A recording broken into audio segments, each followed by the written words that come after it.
That's a very low-flying airplane. Hee hee.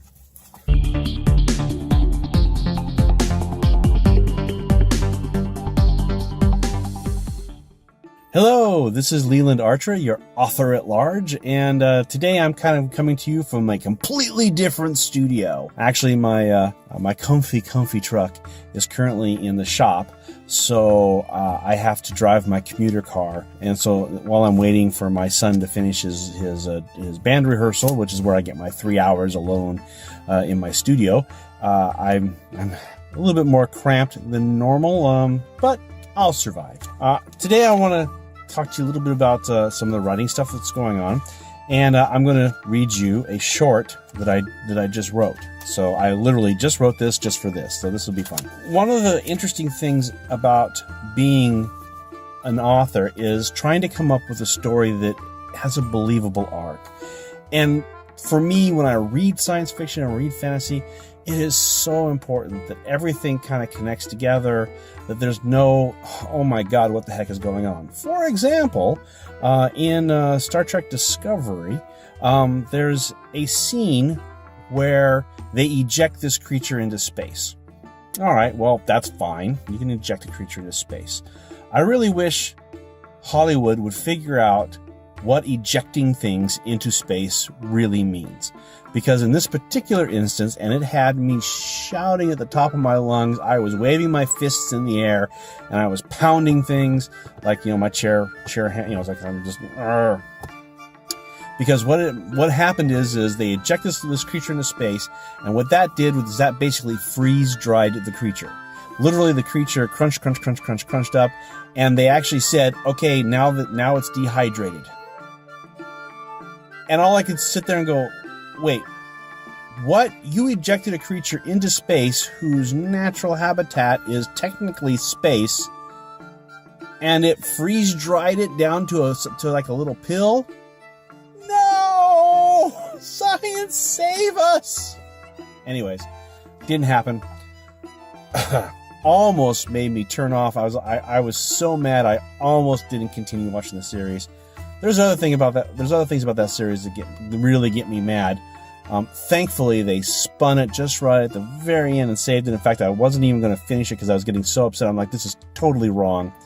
A friend of mine said, no, finish it. You'll like it. So I did, and he was right. But all of this comes back around to this concept of design thinking. With design thinking, the problem is not that there is a single solution, but that there are multiple solutions. So when I'm plotting stories, or I'm thinking about how stories can be folded together, I come up with, 5 or 6 possibilities. And the question is, well, which one of these things makes the most sense? Or which one of these is more dramatic than the other? Or sometimes I make that dramatic decision. Sorry, it's true. Then I have to decide, well, which of these possibilities is probably the one that I want to go to? And I pick that, and then I work backwards from this is where I want to get to. So, well, in order to get to there, that means that in the last chapter, we have to be here. In the next chapter, to get there, I have to be there.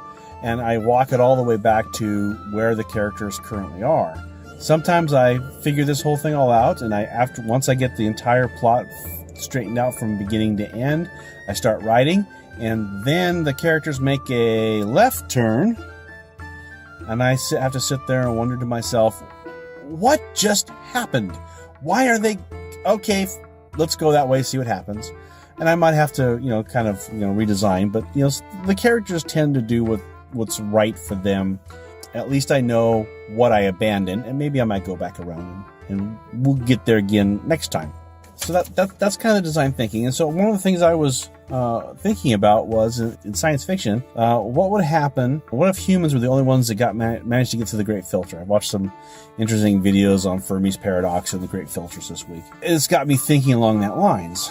And so that made me write this cute little short, which I will now read for you. In the beginning, life was small. So small, you would not even sense it. But it was life. Change, power, and time made life grow. It began to adjust itself. The world was only as big as a small pond. How could you imagine? How did it become a universe of humanity? Life expands. Humans have been compared to a disease, like a cancer. They breed and spread until they overwhelm the environment, and then they move on, finding new environments to infect. But is that fair? Humans rule their galaxy, just as the Norvain rule theirs. But since the Norvain have never killed or stopped anyone, and they are open to share, greed is unknown to the Norvain until they met humanity. Now the Norvain have grown to rule humans too. Greed knows the Norvain. Death knows the Norvain. And people know to avoid the Norvain, because the Norvain are better at being human than humanity itself. So that's a short little piece I wrote. I don't know what I'm going to do with it, but I needed to write some things, and I did. If you like that, let me know. I appreciate all your comments. Please make sure to subscribe, and if you want to help out, there's always my Patreon page.